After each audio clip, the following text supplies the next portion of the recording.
राम राम। यह प्रवचन ज्योतिषी, तांत्रिक, वास्तुशास्त्र ऐसे बारे में नहीं है। यह ध्यान में रखते हुए सुनिए। आप किसी भी देवी देवता की पूजा भक्ति करते हैं या नहीं करते हैं, यह बात जरा बाजू में रखिए। आप भगवान को मानते हैं या नहीं मानते हैं, यह भी छोड़िए। आपका जन्म हुआ है, यह बात तो मानेंगे, जानते हैं। आपके जन्म से पूर्व आप कहाँ थे? आसान सा जवाब है, आप अपनी माँ की कोख में, उसके गर्भ में थे। वहाँ पर आपको बड़ी ही घुटन और गर्मी सहनी पड़ रही थी।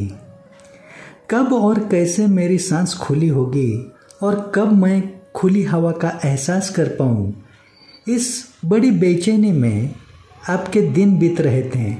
और ऐसे में एक दिन आपकी वह इच्छा पूर्ण हो पाई। आपका एक दिन जन्म हुआ, आपने इस धरती पर सही सलामत प्रवेश किया और आपकी आत्मा को सुकून मिला। इसमें आपके माता पिता केवल एक माध्यम ठहरे, लेकिन एक ऐसी अद्भुत शक्ति ने आपके ऊपर कृपा बनाई थी, जिसकी एहसानों तले ही ये जिंदगी आपको मिली है। उस शक्ति का नाम है आपके कुलदेवता। मतलब आपके कुलदेवता के कृपा से ही आपका जन्म दिवस यानी आपको अपना बर्थडे निश्चित मालूम हो सका है। और आगे चलकर वही दिन आपके जीवन में आनंद उत्सव के रूप में मनाया जाना आरंभ हो चुका है। यही आपके जीवन का सबसे बड़ा सच है। लेकिन कुलदेवता के कृपा से ही जैसे जैसे आगे आपकी समझ और बुद्धि बढ़ती गई, आप अलग अलग देवी देवता चुनने लगे, खोजने लगे, कई जगह से अलग अलग सुनने लगे, अलग अलग देखकर वैसा ही करने लगे। एक बात तो अभी भी आपके समझ में नहीं आ रही है कि और कितना सुनते रहेंगे और देखते रहेंगे आप। हर बार हर कोई अलग ही बताता और दिखाता है। ऐसे में आपको अपने कुल का जो मूल है, अपने कुल देवता, उनके बारे में ठीक से ज्ञान ही नहीं हो पा रहा है। जो कुल देवता आपके जीवन का हर एक दिन, आपके जीवन का हर एक दिन आपको सारी खुशियाँ और आनंद देने के लिए, आपका हर दिन खास हैप्पी स्पेशल डे बनाने के लिए ही आपके कुल में मौजूद हैं, उनकी तरफ आप पूरी तरह से ध्यान ही नहीं दे रहे हैं और परेशानी पर परेशानी से तंग भरी जिंदगी सहते जा रहे हैं। इसी बात को पूरी विस्तार से आपको कुछ समझाने और आपकी मदद करने हेतु आज का यह प्रवचन बता रहे हैं आप सभी भाई बहनों को। इसे ध्यान से संपूर्ण सुनकर समझने का प्रयास कीजिए, क्योंकि कुल देवता को प्रसन्न रखना हर किसी के लिए क्यों जरूरी है। कुल देवता आपके लिए क्या क्या कर सकते हैं, और सिर्फ 10 मिनट का समय देकर अपने कुल देवता को बड़ी आसानी से कैसे प्रसन्न एवं संतुष्ट किया जा सकता है, इसके बारे में सभी रहस्य जो आपको पता ही नहीं है, वह सब विस्तार से इस प्रवचन में आप सुनने वाले हैं। अभी आपके मन में ऐसा सवाल जरूर आ सकता है, यह प्रवचन बताने में मेरा स्वयं का कौन सा फायदा छुपा हुआ है, और यह प्रवचन सुनने के बाद आपको क्या फायदा होने वाला है। ऐसे सवाल के जवाब हेतु पहले मेरा क्या फ़ायदा है इसमें यह अवश्य बताता हूँ। इस प्रवचन के माध्यम से खुद के लिए प्रतिष्ठा, प्रसिद्धि, कीर्ति पाना या स्वयं का नाम बनाना, खुद मशहूर होना, खुद के लिए पैसा कमाना, किसी से खुद के चरण स्पर्श करवा के लेना या किसी का गुरु बनने की कोशिश करना, इस तरह का हेतु बिल्कुल भी नहीं है। खुद एक अच्छा शिष्य बन पाना ही इतना कठिन कर्म होते हुए किसी का गुरु बनने की सोच को मैं अपने मन को छूने भी नहीं देता। वह काबिलियत, पात्रता मेरे गुरुदेव के पास थी। भले ही अभी वह मोक्ष प्राप्त अवस्था में लीन हो चुके हैं, लेकिन उनके पीछे भी मैं उनका एक अच्छा शिष्य बना रहूं, उनकी गद्दी का सम्मान करते हुए कुछ तो लोक कल्याण का सत्कर्म करते हुए चलता रहूं, जिससे गुरुदेव को खुशी मिलती रहे। मुझसे इसी कोशिश में मुझको जो गुरु कृपा से सत्व प्राप्त हुआ है, उसके द्वारा आप लोगों के प्रति आपकी जीवन की समस्या मुक्ति में कुछ तो काम आ पाऊँ, ऐसी सोच से यह सेवा कार्य का प्रयास करके मैं अपने गुरुदेव को लोक कल्याण के मेरे कर्म की गुरु दक्षिणा अर्पण करने का थोड़ा बहुत आनंद पाना, यही मेरा स्वयं का फायदा इस प्रवचन द्वारा होने वाला है। यह बात बिना छुपाए खुल के और विस्तार से मैंने आपको बताई है। अभी यह प्रवचन संपूर्ण सुनने के बाद सुनने से आपको क्या फ़ायदा होगा, यह भी विस्तार से बताता हूँ। जरा ध्यान से सुनिए। आपके कुलदेवता जब आप पर नाराज रहते हैं या क्रोधित होते हैं, तब आपके घर में निरंतर झगड़े, बीमारियाँ, एक दूसरे के साथ न बनना, शादी में रुकावटें, संतान सुख में रुकावट, निर्धनता, आर्थिक परेशानी, कर्ज की तकलीफ, शिक्षा, नौकरी में निराशा, धंधा कारोबार में नुकसान, मन में हमेशा किसी न किसी तरह का भय, गुप्त चिंता की व्याकुलता, किसी भी देवी देवता का सब कुछ करने के बाद भी परेशानियां कम न होते बढ़ते ही जाना, किसी भी तरह का उपाय काम नहीं आना, बाहर की काली जादू का, नज़र दोष का शिकार बन जाना, होम हवन जाप यज्ञ करके भी आध्यात्मिक उन्नति महसूस न होना, ऐसी तन मन धन से संबंधित कई सारी समस्या आपको झेलनी पड़ती है।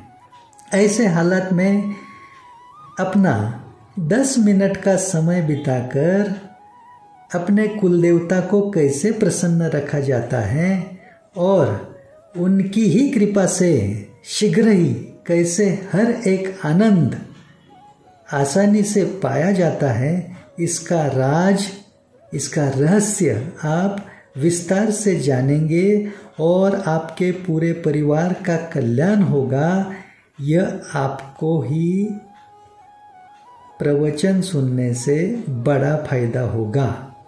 मतलब आपके जीवन का ही नहीं, जन्म का कल्याण करने हेतु आपके कुलदेवता कैसे आपके काम आते हैं, वह भी आपके सिर्फ 10 मिनट का समय देने पर यह महा उपाय जानने के बाद आप अभी स्क्रीन पर थंबनेल में जो अकाउंट डिटेल्स, बैंक खाते की जानकारी देख रहे हैं, उस पर आपकी आर्थिक क्षमता अनुसार, आपकी इच्छा अनुसार दक्षिणा समझे या कंसल्टिंग फीस के रूप में कुछ धनराशि अवश्य भेजने का प्रयास कीजिए। मैं जो कुछ सेवा कार्य कर रहा हूँ उसमें मुझको यह मदद होगी आपसे। यह आपसे मेरा आग्रह तो नहीं है, लेकिन मेरी श्रद्धापूर्वक विनती को आप जरूर समझें। आपके जीवन की किसी समस्या के बारे में यदि कभी मार्गदर्शन हेतु आपको मेरी भी मदद की ज़रूरत हो तो मैं भी अवश्य प्रयास करूँगा।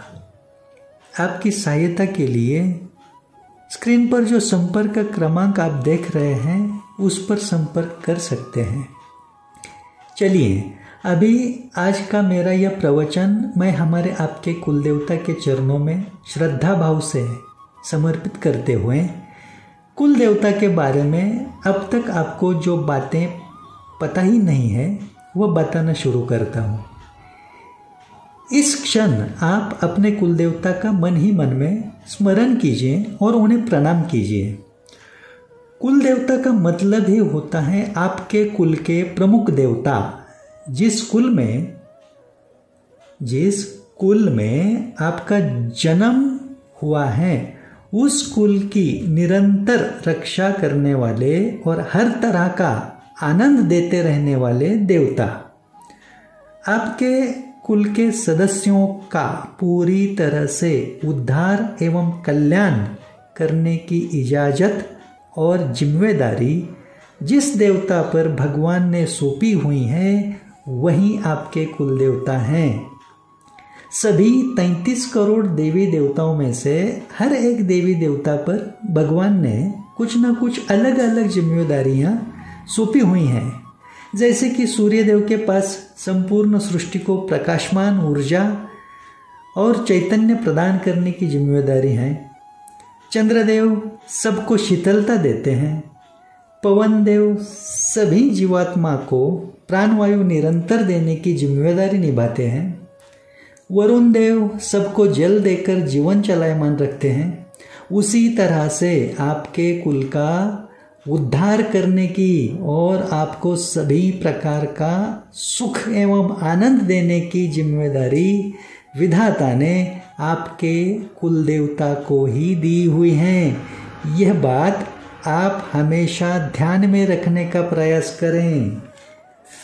आप इस धरती पर जन्म लेने से पहले से ही आपके कुल देवता यहाँ पर मौजूद हैं। मतलब आपके जन्म के पूर्व से ही आपका अपने कुल देवता के साथ रिश्ता जुड़ा हुआ है। यह बात आपको कभी भी भूलनी नहीं चाहिए।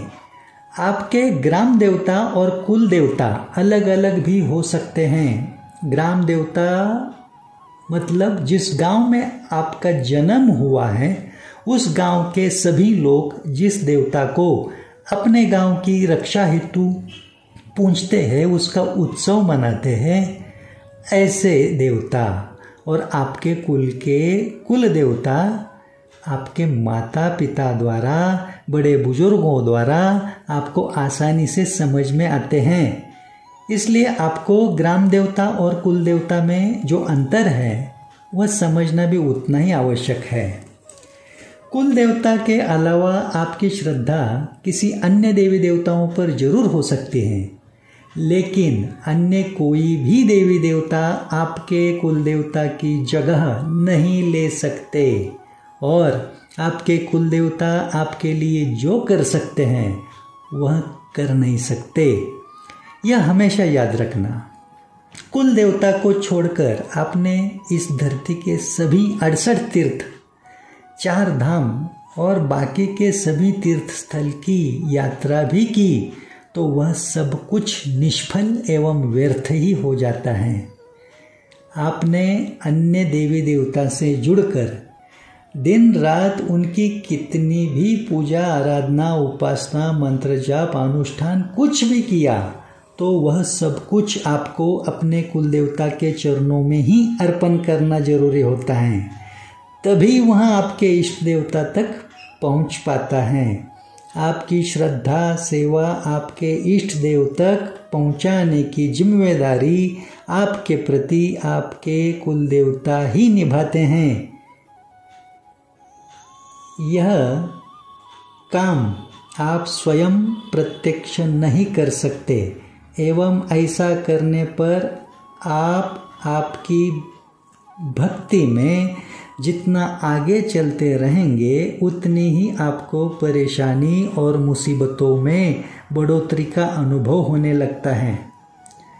आप कहाँ कम पड़ रहे हैं या क्या गलती कर रहे हैं यह आपके समझ में ही नहीं आता है और आपका भरोसा टूटने लगता है। इसलिए बाकी का कुछ आपसे हो ना हो, लेकिन अपने कुल देवता को हमेशा खुश रखने का प्रयास आपको करना ही चाहिए। तभी आप अपना जीवन आनंद से भरा हुआ महसूस कर पाते हैं। आप शायद देव दोष, देव शाप, देव ऋण इसके बारे में जानते ना हो, लेकिन किसी समस्या से परेशान होकर किसी ज्योतिषी या तांत्रिक के पास जाने की सोचते हैं, नहीं तो अपने वास्तु को ही दोष देने लगते हैं। ऐसे में एक बात जरूर ध्यान में रखना कि आपके लिए सबसे बड़े ज्योतिषी और तांत्रिक आपके खुद के कुल देवता ही हैं, क्योंकि वह आपका नसीब भी बदलने की क्षमता रखते हैं। आपके जीवन में अगले क्षण में आपको मिलने वाला सुख एवं दुख सिर्फ आपके कुल देवता के ही हाथ में है। आपके जन्म कुंडली का कोई भी दोष, किसी भी ग्रह नक्षत्र की पीड़ा, दशा, महादशा एवं ढैया, साढ़े साती अथवा वास्तु दोष आप पर तभी हावी होते हैं और तकलीफ पहुंचाते हैं जब आपके कुल देवता आप पर नाराज रहते हैं। कुल देवता को संतुष्ट रखना क्यों जरूरी है, यह बात आपको थोड़ी बहुत तो समझ आ ही जाएगी धीरे धीरे। सिर्फ यह प्रवचन आखिर तक संपूर्ण सुनने का प्रयास करना। आपने कभी न कभी एक बात जरूर अनुभव की होगी, जब भी आपके किसी मंगल कार्य में, शादी समारोह में या किसी होम हवन यज्ञ में अथवा किसी तरह की पूजा, नवग्रह की पूजा एवं वास्तु पूजा जैसा कोई भी शुभ कार्य हो, उस समय संबंधित पंडित जी, गुरुजी सर्वप्रथम आपके कुल देवता का ही आवाहन करते हैं। इसका मतलब ऐसा है कि इस धरती के कोई पंडित जी भी आपके लिए आपके कुल देवता के बिना कुछ भी नहीं कर पाते, कुछ भी कर नहीं सकते। इतनी बड़ी महत्ता और ज़रूरत कुल देवता की होते हुए भी कुछ लोगों को तो खुद के कुल देवता ही मालूम नहीं है। इस बात से मन बड़ा दुखद होता है। अपने घर के, दुकान के एवं कार्यालय के पूजा घर में कुछ लोग कई सारे देवी देवताओं का संग्रह बनाए रखते हैं। ठीक है, हर किसी की श्रद्धा पर निर्भर होता है। चाहे कुछ भी आपको आश्रय सिर्फ एक ही स्थान का जरूरी है।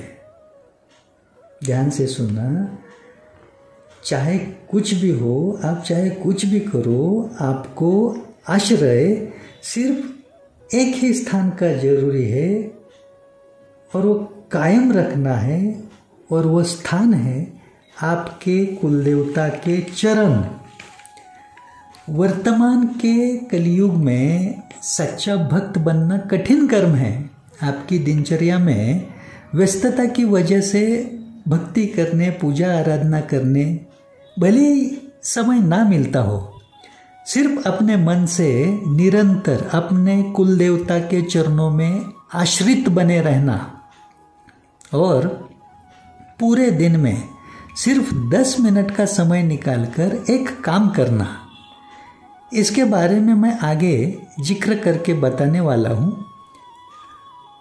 जो कुल देवता आपके सांसों के असली मालिक हैं, स्वामी हैं, उनकी महिमा जितनी बताऊं उतनी कम ही है। फिर भी इस प्रवचन के माध्यम से आपको जितना हो सके उतना कम से कम समय में मैं समझाने का प्रयास कर रहा हूँ। त्रेता युग में जब रावण ने सीता माता को कपट नीति से लेकर जाने का कुकर्म किया था, तब सीता माता की खोज करने का प्रयास करते समय श्री हनुमान जी को उनके मार्ग में समुद्र की, सागर की रुकावट सामने आई थी। सुग्रीव महाराज ने उन्हें सुझाव दिया था कि उड्डान विद्या का इस्तेमाल करें और सागर को लांघकर आगे बढ़ें, लेकिन कई बार कोशिश करने के बाद भी बजरंगबली को हवा में उड्डान करना ही मुमकिन नहीं हो पा रहा था और वह बड़े ही चिंताग्रस्त हुए थे। उस वक्त जाम्बुवंत महाराज जी ने श्री हनुमान जी को उनके कुल देवता का स्मरण करने के लिए याद दिलवाया था और वही बात हनुमान जी भूल गए थे। जैसे ही अपने कुल देवता का मतलब वरुण देव का हनुमान जी ने स्मरण किया, तुरंत ही उन्हें हवा में उड्डान करके समुद्र को लांघ कर जाने में सफलता मिली थी। इससे यह बात आपके समझ में आई होगी कि श्री हनुमान जैसे रामदूत चिरंजीवी देवता भी अपने कुल देवता के बिना सफलता हासिल नहीं कर पाते, तो हम और आप जैसे आम जीवात्मा कैसे सफल हो सकते हैं। अभी आप पूछेंगे, दादा यदि कुलदेवता ही सर्वश्रेष्ठ एवं महत्वपूर्ण है तो अन्य देवी देवता का हम जो कुछ भी करते हैं वह सब व्यर्थ ही चला जाता है क्या?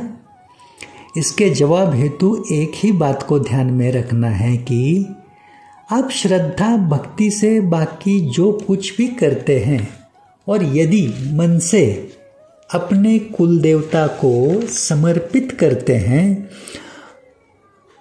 तो वह व्यर्थ नहीं जाएगा। उन इष्ट देवी देवता की भी कृपा आपके कुल देवता के माध्यम से ही आप पर बरसती रहेगी।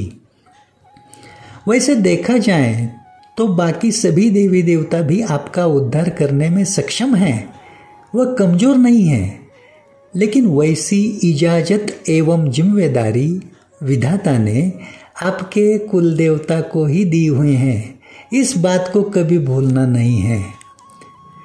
अभी बड़े ही गंभीर रहस्य की तरफ मुड़ते हैं थोड़ा, जो आपके कुलदेवी के बारे में है। मैंने पिछले कई सालों से एक बात अनुभव की है। मुझसे मिलने आने वाले भाई बहनों में से 90% लोग तकरीबन बड़े आत्मविश्वास के साथ बोलते हैं कि दादा हम हमारे कुलदेवता का सब कुछ करते हैं। हर साल उनके स्थान पर यात्रा उत्सव मनाने, दर्शन करने एवं उन्हें भोग चढ़ाने भी जाते हैं, लेकिन फिर भी समस्या परेशानी बढ़ती ही जा रही है जीवन में। तब समझ में आता है कि ये ज़्यादातर लोग अपनी कुल देवी को अज्ञानतावश नज़रअंदाज करते हुए जी रहे हैं। कुल देवता अपने पिता हैं तो कुल देवी अपनी माता है।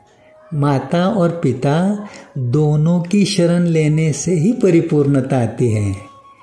एक बात को अपने दिल और दिमाग में कायम चिपका कर रखना, अपने जीवन में हर तरह के आनंद की पूर्णता कुल देवी के हाथ में ही है। हर किसी का भाग्योदय कुल देवी के हाथ में ही है। कुल देवी अपनी माता है, अपनी शक्ति है, और शक्ति के बिना तो स्वयं शिव भी अधूरे हैं। शिव में ई की मात्रा ही शक्ति है। इसे हटाए ना तो शिव भी शव है। शव का मतलब होता है प्रेत। इससे ध्यान में आता है कि शक्ति के बिना पूर्णता ही नहीं है।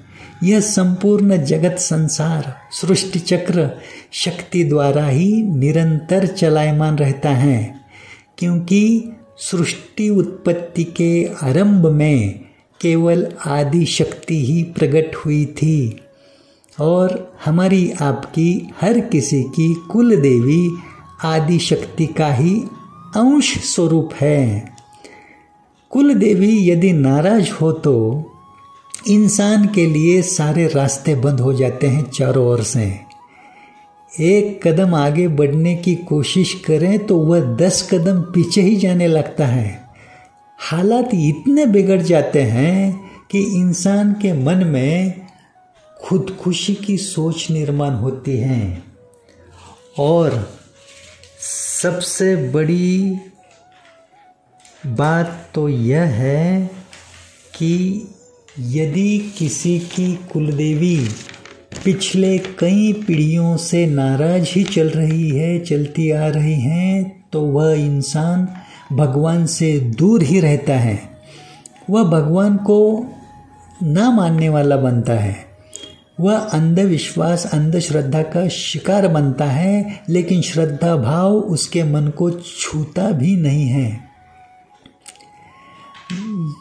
जन्म दिवस, शादी समारोह, शादी की सालगिरह एवं अन्य किसी भी तरह के आनंद उत्सव में पास में का धन फिजूल में खर्च करेगा।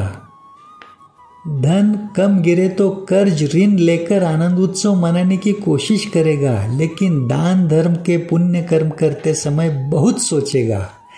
दैवी कृपा पाने से वह हमेशा चूकता रहेगा और धीरे धीरे परेशानियों में घिरा रहेगा। आप सिर्फ इतना ही ध्यान में रखिए कि आज आपके पास खूब सारा धन, संपदा, प्रतिष्ठा, मान, रुतबा, सम्मान है, लेकिन वह सब कुछ कितने समय काल रखना है, यह सिर्फ और सिर्फ आपकी कुलदेवी के हाथ में ही होता है। वैसे ही आपकी हर तरह की इच्छा पूर्ति की पूर्णता भी कुलदेवी के हाथ में ही है। अभी सबसे महत्वपूर्ण बात सुनिए। जिनके ऊपर कुलदेवता और कुलदेवी दोनों भी नाराज, क्रोधित रहते हैं, उनका खुद के हक का मकान मतलब घर नहीं बन पाता। उनको किराए के घर में जीवन बिताना पड़ता है। यदि पिछले जन्म के पुण्य फल द्वारा उन्हें बड़ा और आलीशान मकान भी नसीब हुआ, तो वह किसी न किसी वजह से ज़्यादातर घर से दूर ही रहेंगे। घर में उन्हें मन शांति नहीं महसूस होगी। नींद आने हेतु भी नींद आने की दवा गोली का सहारा उन्हें लेना पड़ता है। किसी न किसी बुरी आदत, बुरी लत के वह शिकार बन जाते हैं। और हंसी की बात तो यह है कि अभी इस प्रवचन के माध्यम से कल्याण हेतु मैं जो कुछ भी समझाने की कोशिश कर रहा हूँ, वह बात ही उनकी समझ में नहीं आएगी। उनके दिमाग में तुरंत आएगा या ऐसा कुछ नहीं होता। उन्हें अपने कुलदेवता कुलदेवी के बारे में यकीन ही नहीं आएगा। लेकिन इस कलयुग के जीवन का सबसे बड़ा सच यह है कि जिनके ऊपर कुलदेवता और कुलदेवी दोनों भी बड़े खुश एवं प्रसन्न रहते हैं, वह लोग अपनी कल्पना से ज़्यादा हर तरह के आनंद में झूमते हुए जीवन की मिठास अनुभव करते हैं, और वो भी निरंतर। और उन्हें देखने वाले सोचते रहते हैं कि ये लोग तो भगवान का कुछ करते भी नहीं है, फिर भी इनके पास सब कुछ खुशहाली भरा ही नजर आता है। यह इतना सारा आपकी समझ में भी नहीं आया तो चलेगा। सिर्फ इतना समझ के चलिए कि आपके कुलदेवता कुलदेवी ही चमत्कार के स्वामी हैं। इसलिए आपको जैसा आपका मोबाइल सबसे ज़रूरी चीज़ है ना, उससे भी कई गुना ज़्यादा आपके लिए कुलदेवता और कुलदेवी ही हैं। यह इस जीवन का अंतिम सत्य है और यह आपको सदैव स्मरण में रखना ही होगा। और अपने कुलदेवता कुलदेवी को केवल पूरे साल में उनके यात्रा उत्सव के दिन ही नहीं, बल्कि हर रोज प्रसन्न एवं संतुष्ट करने का प्रयास करना ही पड़ेगा। आपकी इसी ज़रूरत को पूरा करने हेतु मैं गुरु कृपा से जो सेवा कार्य निरंतर चालू रखने की कोशिश में हूँ, उसमें आप भी अवश्य मेरा साथ दीजिए। इस प्रवचन का वीडियो ज़्यादा से ज़्यादा लोगों में शेयर करते रहिए, यह विनती है आपसे। जब तक आप पर आपके कुलदेवता कुलदेवी की कृपा बनी रहेगी, तब तक आपको किसी भी तरह की बाहर की तंत्र बाधा, काली जादू, भूत प्रेत छू भी नहीं सकते। परेशानी तो बहुत दूर की बात हो गई। मैं शाहजी डेंगड़े नाम का शख्स आपके जान पहचान का ना होते हुए भी आपके कल्याण की सद्भावना से जो सेवा कार्य कर रहा हूँ, इसमें भी मेरे कुलदेवता श्री रघुजी बुआ और मेरी कुलदेवी श्री लक्ष्मी आई की ही प्रसन्नता पूर्वक कृपा बनी हुई है। यह मेरा खुद का अनुभव है, क्योंकि मुझको गुरु कृपा से, गुरु ज्ञान द्वारा जो सबसे बड़े राज की रहस्यपूर्ण बात पता चली, वह यह है कि कुल देवता को आसानी से वश में रखने हेतु एवं सदैव प्रसन्न रखने हेतु राम नाम ही एकमात्र उपाय है। इसका कारण यह है, इस सृष्टि की उत्पत्ति के आरंभ पूर्व जब आदि शक्ति प्रकट हुई, तब उसके ललाट पर यानी उसके माथे पर राम नाम लिखा हुआ सबसे पहले आदि गणेश जी ने पढ़ा था। वह आदि शक्ति जिसके अंश से ही हमारी आपकी सभी की कुल देवी उत्पन्न हुई हैं, और उसी आदि शक्ति ने ब्रह्मा, विष्णु एवं महेश भगवान को शक्ति देकर परिपूर्ण बनाया। ब्रह्मा जी की शक्ति श्री महासरस्वती, विष्णु भगवान की शक्ति श्री महालक्ष्मी और महेश भगवान यानी महादेव की शक्ति श्री महाकाली। इसका सहजता से मतलब समझ आता है कि हमारे आपके सभी के पुरुष प्रधान कुल देवता ब्रह्मा, विष्णु, महेश के अंश से ही उत्पन्न हुए हैं और राम नाम की शक्ति से ही परिपूर्ण है। इसलिए वह राम नाम से तुरंत ही अपने वश में होते हैं। वैसे ही आदि शक्ति स्वरूपा श्री महासरस्वती, श्री महालक्ष्मी और श्री महाकाली, इन माताओं के अंश से ही हमारी आपकी सभी की कुलदेवी उत्पन्न हुई है।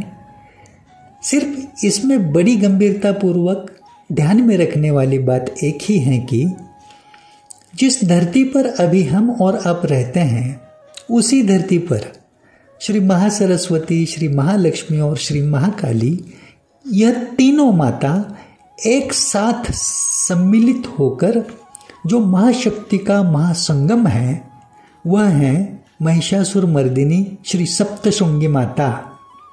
18 हाथों से परिपूर्ण प्रचंड स्वयंभू शक्ति, जो हम सभी की कुल देवी की जड़ है, मूल है। जिस तरह से किसी पौधे या वृक्ष की जड़ में पानी डालने से हमें फल, फूल, छांव का लाभ मिलता है, ठीक उसी तरह से अपनी कुल देवी की जड़ और मूल में जो श्री सप्तशृंगी देवी हैं, उसके स्मरण से भी अपनी कुलदेवी बड़ी आसानी से प्रसन्न हो जाती हैं।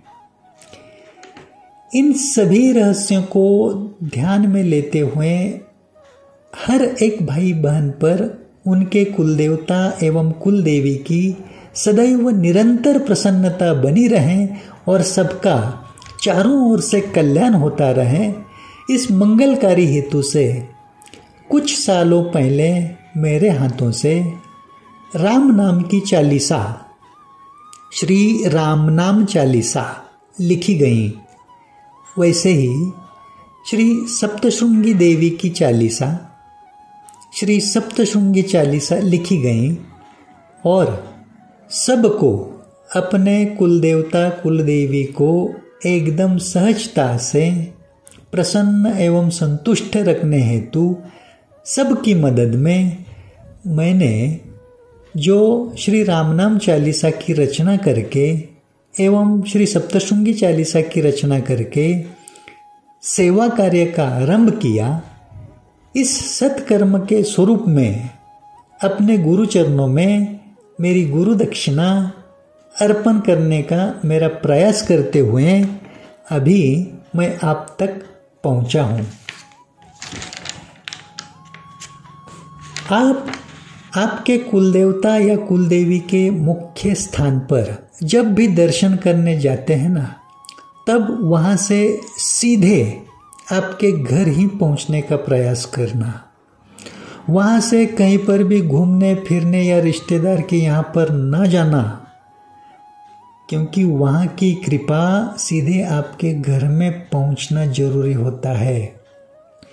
यह कुलदेवता कुलदेवी के दर्शन के बारे में सबसे बड़ा राज आपको मैं बता रहा हूँ और आपको अनुभव प्रमाणित उपाय नहीं, महा उपाय उपलब्ध करके दे रहा हूँ कि आप पूरे दिन में केवल अपना 10 मिनट का समय निकालें और श्री रामनाम चालीसा के साथ श्री सप्तशृंगी चालीसा अपने कुलदेवता कुलदेवी के सामने अपने घर में रोज पढ़ें।